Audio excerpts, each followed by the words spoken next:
Assalamu alaikum everyone. In this lecture we are going to discuss the themes of one of the famous novel of Virginia Woolf, that is To the Lighthouse. Okay, so this novel explore various themes which we discuss one by one. First of all, we will discuss the theme of the meaning of life. ठीक है, तो इसमें क्या है कि पूरे novel में ही जो करैक्टर्स हैं, सारे करैक्टर्स वो अपनी ज़िंदगी का मीनिंग को ढूंढने को कोशिश करते रहते हैं। ठीक है, और वो अपने जो है दुनिया के परसेप्शन के हवाले से डिफरेंट आंसर भी उनको मिलते हैं। अब उस पूरे नावल में कोई भी करैक्टर ऐसा नहीं है, ठीक है, जो कि पर्सनली कॉन्फिडेंट हो या सेटिस्फाइड हो अपने आंसर्स को लेकर।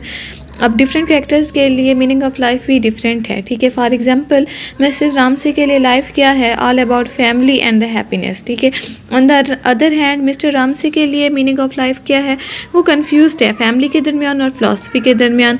और लिली ब्रिस्को के लिए लाइफ क्या है, ऑल अबाउट आर्ट, क्योंकि वो क्या है आर्टिस्ट बनना चाहती थी, एक आर्टिस्ट थी।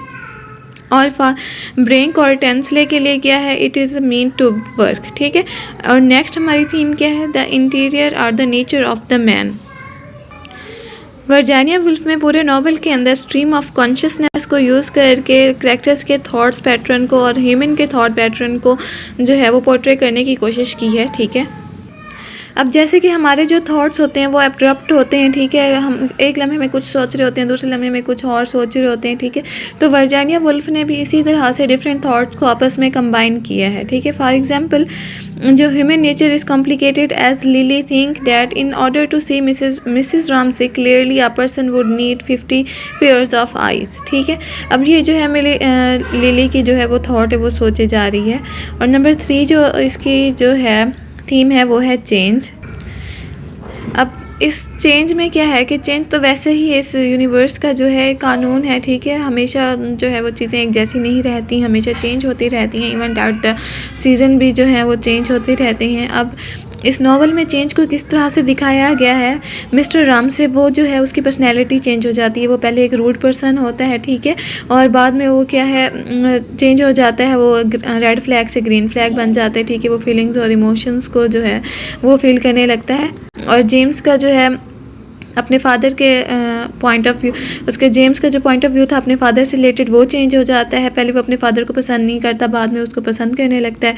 और लिली का जो है वो पॉइंट ऑफ व्यू चेंज हो जाता है, वो आखिरकार जो है वो अपनी पेंटिंग को कंप्लीट कर पाती है। ठीक है, हमारी नेक्स्ट थीम है टाइम। टाइम इसकी one of the important theme है इस नावल की, क्योंकि नावल का एक सेक्शन जो है वो भी इसी थीम पर है, इसी नेम पर है, द टाइम पासेस। ठीक है, अब वो कौन सा सेक्शन है, सेकंड सेक्शन है, जिसमें दिखाया जाता है 10 साल गुजर गए और इन 10 सालों में क्या हुआ है कि जो one of the major character है मिसेस रामसे, उसकी डेथ हो जाती है। ठीक है, और जो टाइम है वो जो है वो सिग्निफिकेंट है लोगों की ज़िंदगी में। ठीक है, इंसान अपने फ्यूचर के बारे में कभी सोचता है, ठीक है, और कभी अपने पास्ट के बारे में सोचता है। मिसेस रामसे जो हैं वो हमेशा अपने पास में स्ट्रक हो रह जाती हैं। वो हमेशा सोचती रहती हैं कि उन्होंने अपना टाइम वेस्ट कर दिया, वो ज़िंदगी में कुछ बन सकती थी, कुछ कर सकती थी। ठीक है, और वो बाज़ औक़ात जो है वो लिली को लेकर जो है वो वरिड रहती हैं, लिली के फ्यूचर के बारे में वरिड रहती हैं कि ना लिली को शादी कर लेनी चाहिए। नेक्स्ट थीम है आर्ट एंड द ब्यूटी। इस नावल में जो है वो दोनों तरह की ब्यूटी दिखाई गई है, आर्ट की भी ब्यूटी दिखाई गई और ह्यूमन की भी ब्यूटी दिखाई गई है। ठीक है, अब मिसेस राम से जो है वो ब्यूटीफुल होती हैं और हर जो है आदमी जो है वो उनसे अट्रैक्ट होता रहता है। और एट द एंड लिली भी जो है वो ये एडमिट करती है कि ना मिसेस राम से जो है वो ऑलमोस्ट लाइक आर्ट हैं। ठीक है, अब पूरे नावल में जो है वो करेक्टर्स जो हैं वो डिफरेंट वे में जो है वो आर्ट को एंजॉय करते हैं, फॉर एग्जांपल पेंटिंग्स के ज़रिए या लिटरेचर के ज़रिए। ठीक है, और आर्ट जो है वो पेंटिंग, लिली जो पेंटिंग बनाती है उसके ज़रिए देखा जाता है। और लिटरेचर किस तरह से देखा जाता है, लिटरेचर का जिक्र किस तरह से हुआ है, the novel of the sir Walter Scott और मिसेस राम से जो सोनेट लिखती हैं वो, और कारमाइल जो एक पोएम लिखता है। हमारी नेक्स्ट थीम है जेंडर। इस नावल में जेंडर रोल को बहुत जो है वो डिस्क्रिमिनेट किया गया है, बताया गया है। फॉर एग्जांपल मिसेस रामसे जो हैं वो एक टिपिकल हाउसवाइफ हैं जो कि उसी में ही खुश रहती हैं। ठीक है, और उनकी जो स्टीरियोटिपिकल फीमेल रोल ही प्ले करती हैं, यानी घर के ही कामों में बिजी रहती हैं। ऑन द अदर हैंड जो लिली है, ठीक है, ये एक फेमिनिस्ट कैरेक्टर है जो कि ये सारे स्टीरियोटिपिकल नॉर्म्स जो सोसाइटी ने सेट किए हैं कि विमेन ये काम नहीं कर सकती, वो नहीं कर सकती, इनको ये रिजेक्ट करती है, ठीक है। और जो ये सोचती कि जो लड़के और लड़कियां आपस में दोस्त नहीं हो सकती, लेकिन ये दोस्ती कर लेती है बैंक्स के साथ, विलियम बैंक्स के साथ। लेकिन एंड में उसको ये लगता है कि ना वो एक औरत के तौर पर फेल हो गई, ठीक है। अब नेक्स्ट जो है मिस्टर राम से जो है वो इसको जो है मेल डोमिनेंट कैरेक्टर बताया गया। टिपिकल मेल है जो कि तमाम टाइम इगोइस्टिक रहता है और ज़्यादातर इमोशनली तौर पर ओपन अप नहीं होता, ठीक है। और चार्ल्स टेंसले जो है वो एक ऐसा इंसान है जो कि ये सोचता है कि विमेन जो है वो कोई काम नहीं कर सकती, और जैसे कि वो जो है लिली को डिसहर्ट भी करता है, उसको कहता है कि ना विमेन कैन नीदर पेंट और राइट, ठीक है, but doomed not they talk, ठीक है।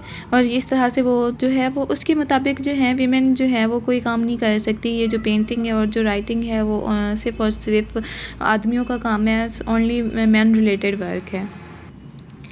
नेक्स्ट थीम है नेचर ऑफ़ रियलिटी। अब किस तरह से नेचर ऑफ़ रियलिटी क्या है कि रियलिटी जो है वो इंसान पे डिपेंड करती है, इंसान के परसेप्शन पर डिपेंड करती है कि वो किस तरह से देख रहा है उस किसी भी चीज़ को।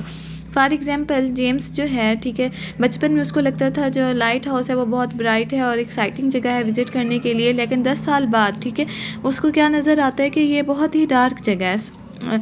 So that was the light house was it, क्या यहीं सिर्फ लाइट हाउस था, ठीक है। उसको वो एक्साइटमेंट, वो जो है वो मज़ा नहीं आया जो कि बचपन में उसको लगता था कि लाइट हाउस पे जाना जो है वो थ्रिल है, बहुत अच्छी बात है।